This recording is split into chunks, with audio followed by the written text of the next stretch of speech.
തിരുവനന്തപുരം കോർപ്പറേഷനിൽ സിപിഎമ്മിന് വിമത സ്ഥാനാർത്ഥി. ഉള്ളൂരിൽ കെ ശ്രീകണ്ഠൻ സ്വതന്ത്ര സ്ഥാനാർത്ഥിയായി മത്സരിക്കും. സിപിഎം ഉള്ളൂർ ലോക്കൽ കമ്മിറ്റി അംഗവും ദേശാഭിമാനിയുടെ തിരുവനന്തപുരം മുൻ ബ്യൂറോ ചീഫുമാണ് ശ്രീകണ്ഠൻ. കടകംപള്ളി സുരേന്ദ്രനെതിരെ രൂക്ഷ വിമർശനം ഉന്നയിച്ചുകൊണ്ടാണ് ശ്രീകണ്ഠൻ സ്ഥാനാർത്ഥിത്വത്തിന്റെ സൂചനകൾ നൽകുന്നത്. കടകംപള്ളി പറഞ്ഞു പറ്റിച്ചു എന്നാണ് വിമർശനം.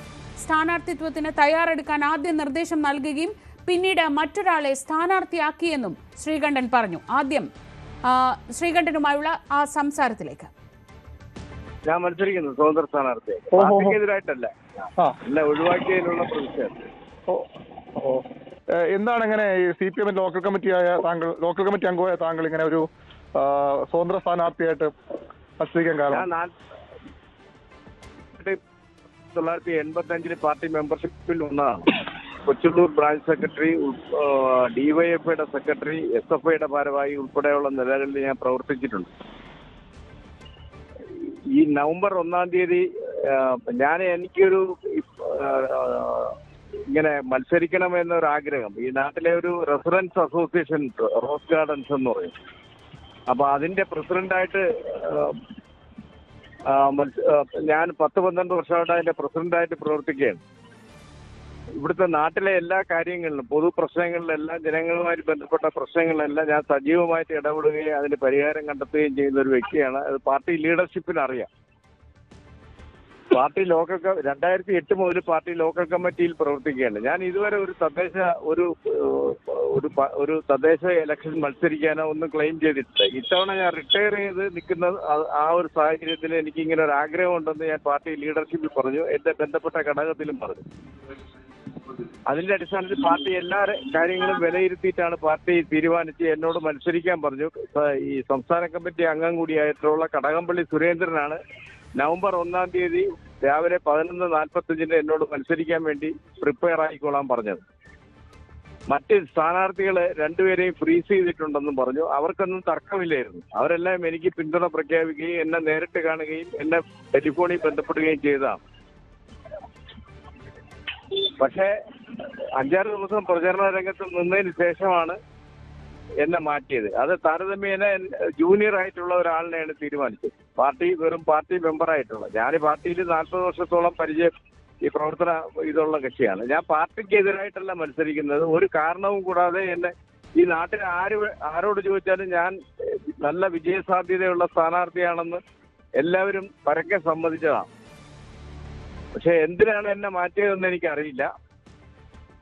എന്നെ ഈ കടകംപള്ളി സുരേന്ദ്രന്റെ ഇഷ്ടക്കേടാണെന്നാണ് എനിക്ക് മനസ്സിലാക്കാൻ കഴിഞ്ഞത്.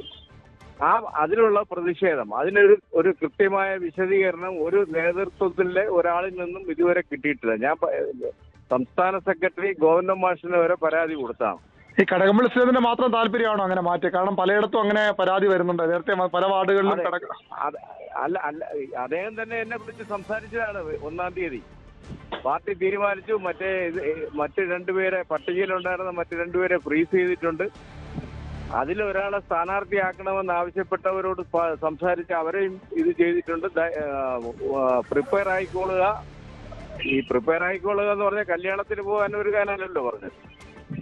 ഇലക്ഷൻ സമയത്ത് സ്ഥാനാർത്ഥി ആയിട്ട് ഇത് ചെയ്ത ഒരാളിനോടാണ് പറഞ്ഞത്.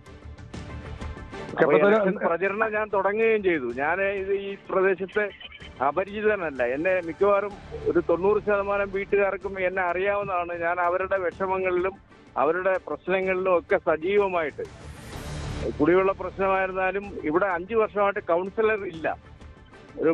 ഒരു വനിതയായിരുന്നു കൗൺസിലർ. ആ കൗൺസിലർ ഇവിടുത്തെ ഒരു പ്രശ്നങ്ങളിലും ഇടപെട്ടിട്ടില്ല. പക്ഷെ ഞാൻ താമസിക്കുന്ന മേഖലയിലെ ആളുകളുടെ വിഷയങ്ങളിൽ നിരന്തരം ഇടപെട്ട് അതിന് പരിഹാരം കാണുന്നതിന് വേണ്ടി പരമാവധി ശ്രമിച്ചിട്ടുണ്ട്. വി അരുൺ വിവരങ്ങളുമായി. അരുൺ, ഒരു സാധാരണ വ്യക്തിയല്ല ഈ വിമത സ്ഥാനാർത്ഥിയായി മത്സരിക്കുന്നു, പാർട്ടിയോട് പ്രതിഷേധമുണ്ട്, ആ പ്രതിഷേധം പ്രകടിപ്പിക്കാൻ മത്സരിക്കുന്നു എന്ന് പറയുന്നത് 40 വർഷമായി പാർട്ടിയുടെ ഭാഗമായ ഒരാൾ. തിരുവനന്തപുരം ഒരുപക്ഷെ പാർട്ടിയെ സംബന്ധിച്ച് ഏറ്റവും പ്രധാനപ്പെട്ട ഒരു പദവി തന്നെയാണ് തിരുവനന്തപുരത്തെ ദേശാഭിമാനി ബ്യൂറോ ചീഫ് എന്ന പദവി. അങ്ങനെ ഒരു പദവിയിലിരുന്നയാൾ അദ്ദേഹം ഇങ്ങനെയൊരു പരസ്യമായ പ്രതിഷേധ പ്രകടനവുമായി രംഗത്തെത്തുമ്പോൾ അത് CPM-ന് അതിന് ഉത്തരം പറയാൻ കഴിയുന്നുണ്ടോ? തീർച്ചയായിട്ടും ഇപ്പോൾ മന്ത്രി വി ശിവൻകുട്ടിയുടെ ഒക്കെ പ്രതികരണം അതിൽ വന്നിട്ടുണ്ട്. പക്ഷേ എത്രത്തോളം കൃത്യമായ മറുപടി എന്ന് പറയാൻ കഴിയില്ല. കാരണം വലിയ രാഷ്ട്രീയ പാർട്ടി ആകുമ്പോൾ ഇത്തരം ചില അപശബ്ദമുണ്ടാകും. അത് വലിയ ക്രൂരതയിലേക്കൊന്നും പോകുന്നില്ല. 101 സീറ്റല്ലേ ഉള്ളൂ, 101 പേര് മത്സരിപ്പിക്കാൻ കഴിയൂ, പ്രശ്നങ്ങളുണ്ടെങ്കിൽ അത് പരിഹരിക്കുമെന്നൊക്കെ പറഞ്ഞ് ശിവൻകുട്ടി ആ പ്രശ്നത്തെ ലഘൂകരിക്കുകയാണ്. BJP-യിലും RS-ലും ഉള്ളതുപോലെ ഞങ്ങളുടെ പാർട്ടിയിൽ ആരും സീറ്റ് കിട്ടാത്ത മൂലം ആത്മഹത്യ ചെയ്യുന്നില്ലല്ലോ എന്നൊക്കെയുള്ള മറുപടിയാണ് വി ശിവൻകുട്ടിയുടെ ഭാഗത്ത് ഉണ്ടായത്. പക്ഷേ ഇത് അത്ര ചെറിയൊരു വിഷയമായി കാണാൻ കഴിയില്ല. CPM വളരെ പ്രതീക്ഷയോടെ കാണുന്ന ഒരു വാർഡാണ് ഉള്ളൂർ.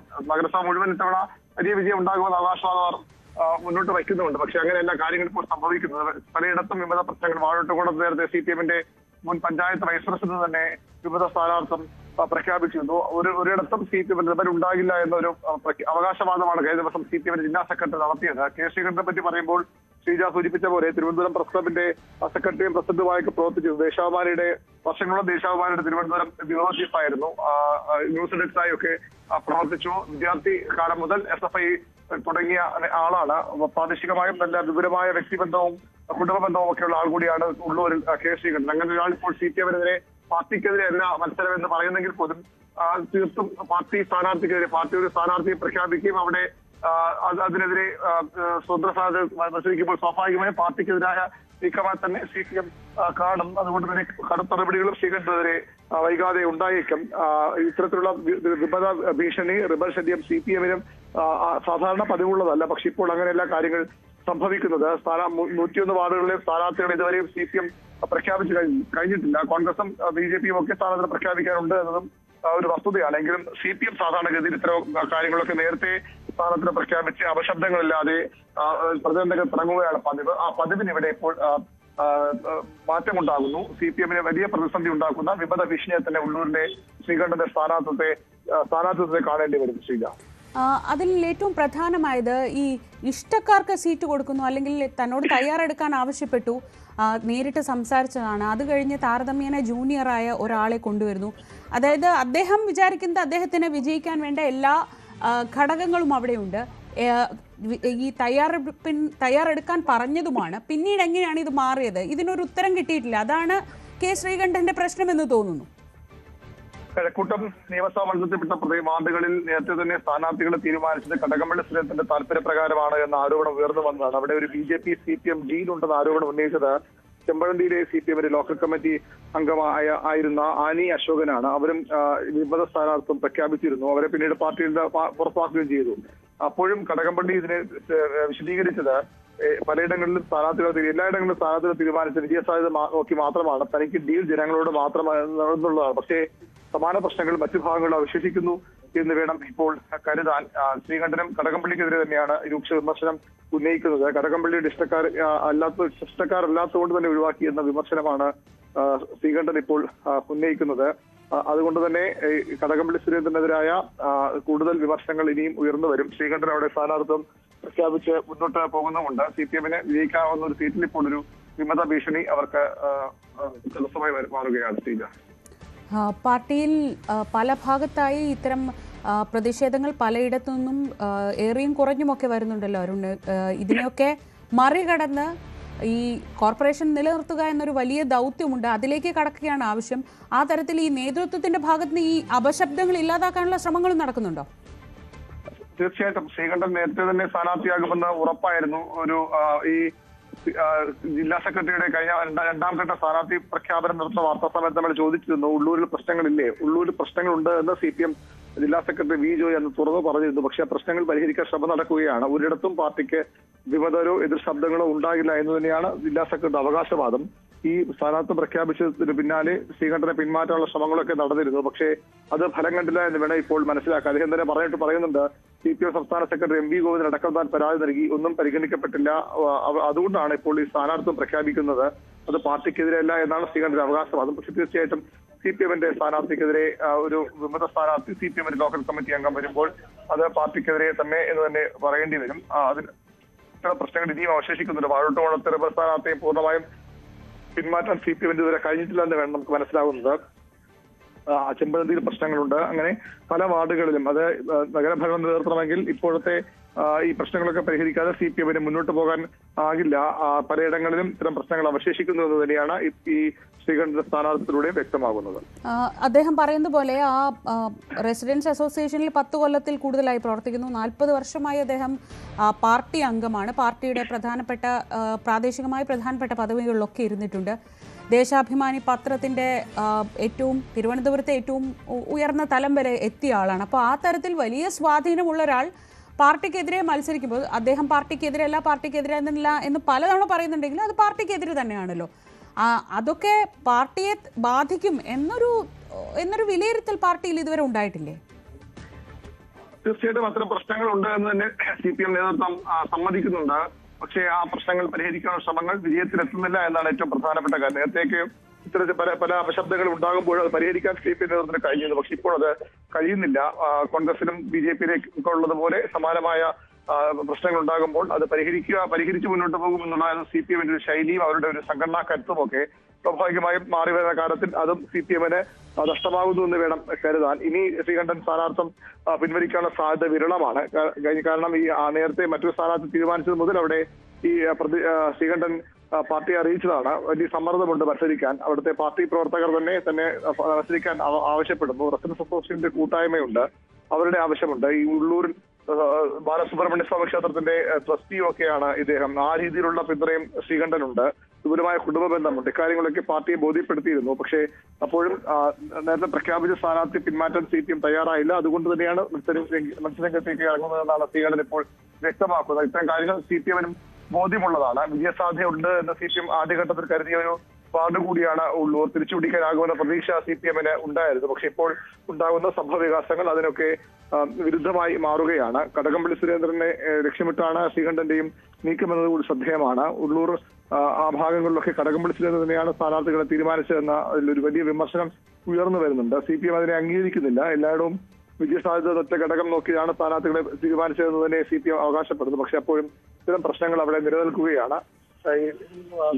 കടകംപള്ളിയുടെ പ്രതികരണം ഇനിയും ഇതിൽ വരേണ്ടിയിരിക്കുന്നു. CPM ജില്ലാ നേതൃത്വം എങ്ങനെയാണ് ഈ സ്ഥാനാർത്ഥി ഉൾക്കൊള്ളുന്നത്? സാധാരണ ഒരു ബ്രാഞ്ച് അംഗമൊക്കെ മത്സരിക്കും പോലെയല്ല ശ്രീകണ്ഠ സ്ഥാനത്തെ കാണേണ്ടത്. ദേശാഭിമാനിയുടെ വളരെ പ്രധാനപ്പെട്ട CPM വിഭാഗീയ കാലത്ത് പോലും വളരെ പ്രധാനപ്പെട്ട ചുമതലകൾ ദേശാഭിമാനിയിൽ വഹിച്ചിരുന്നയാളാണ്. അത്തരത്തിൽ നേതാക്കളുമായൊക്കെ അടുത്ത ബന്ധം പുലർത്തിയിരുന്ന ആൾ കൂടിയാണ് ശ്രീകണ്ഠൻ. അത്തരം ഒരാൾ തന്നെ പാർട്ടിക്ക് രംഗത്ത് വരുമ്പോൾ അത് CPM-ന് ഉള്ളൂരിൽ മാത്രമാകില്ല, ഒരുപക്ഷെ സമീപ വാർഡുകളിൽ പോലും ദോഷം ചെയ്യുന്ന ഒരു നീക്കമായി ഇത് മാറാനിടയുണ്ട്. ശരി, VV അരുണാണ് വിവരങ്ങൾ നൽകിയത്. തിരുവനന്തപുരം നഗരസഭയിൽ ഉള്ളൂർ വാർഡിലാണ് ഇപ്പോൾ CPM-ന് വിമത സ്ഥാനാർത്ഥി. ആ വിമത സ്ഥാനാർത്ഥിത്വം ആരുടേതാണ് എന്നതാണ് അതിൽ ഏറ്റവും പ്രധാനം. തിരുവനന്തപുരത്തെ ദേശാഭിമാനിയുടെ ബ്യൂറോ ചീഫായിരുന്ന കഴിഞ്ഞ 40 വർഷത്തോളമായി പാർട്ടി ലോക്കൽ കമ്മിറ്റി അംഗമായ അവിടുത്തെ റെസിഡൻസ് അസോസിയേഷനിലൊക്കെ വളരെ സജീവമായി പ്രവർത്തിക്കുന്ന K. ശ്രീകണ്ഠനാണ് ഇപ്പോൾ പാർട്ടിക്കെതിരെ മത്സരിക്കുന്നത്. അദ്ദേഹം സ്ഥാനാർത്ഥിത്വം പ്രതിഷേധത്തിൻ്റെ ഭാഗമാണ്, പാർട്ടിക്കെതിരല്ല എന്നൊക്കെ പറയുമ്പോഴും അത് പാർട്ടിയെ വലിയ രീതിയിൽ ബാധിക്കുന്ന ഒരു സ്ഥാനാർത്ഥിത്വമാണ്. രൂക്ഷമായ വിമർശനം കടകംപള്ളി സുരേന്ദ്രനെതിരെ ഉന്നയിക്കുകയാണ് ഇതുമായി ബന്ധപ്പെട്ട്. അദ്ദേഹം നേരത്തെ തന്നോട് തയ്യാറെടുക്കാൻ പറഞ്ഞതാണ്. പിന്നീട് താരതമ്യേന ജൂനിയറായ ഒരാളെ സ്ഥാനാർത്ഥിയാക്കി. കല്യാണത്തിന് പോകാനല്ലല്ലോ തയ്യാറെടുക്കാൻ പറഞ്ഞത് എന്നതായിരുന്നു ശ്രീകണ്ഠൻ്റെ ചോദ്യം. അത് തൻ്റെ പരാതിക്ക് കൃത്യമായൊരു മറുപടി എവിടെ നിന്നും കിട്ടിയില്ല. അത് സെക്രട്ടറി MV ഗോവിന്ദൻ തൊട്ടുള്ളവരോട് താൻ ഈ പരാതി അറിയിച്ചു. പക്ഷേ എന്നിട്ടും എന്തുകൊണ്ട് തന്നെ മാറ്റി മറ്റൊരാൾ വന്നു എന്നതിൽ കൃത്യമായൊരു ഉത്തരം കിട്ടിയില്ല. അതുകൊണ്ട് ആ പ്രതിഷേധത്തിൻ്റെ ഭാഗമായിട്ടാണ് തൻ്റെ സ്ഥാനാർത്ഥിത്വം എന്നാണ് K. ശ്രീകണ്ഠൻ പറയുന്നത്.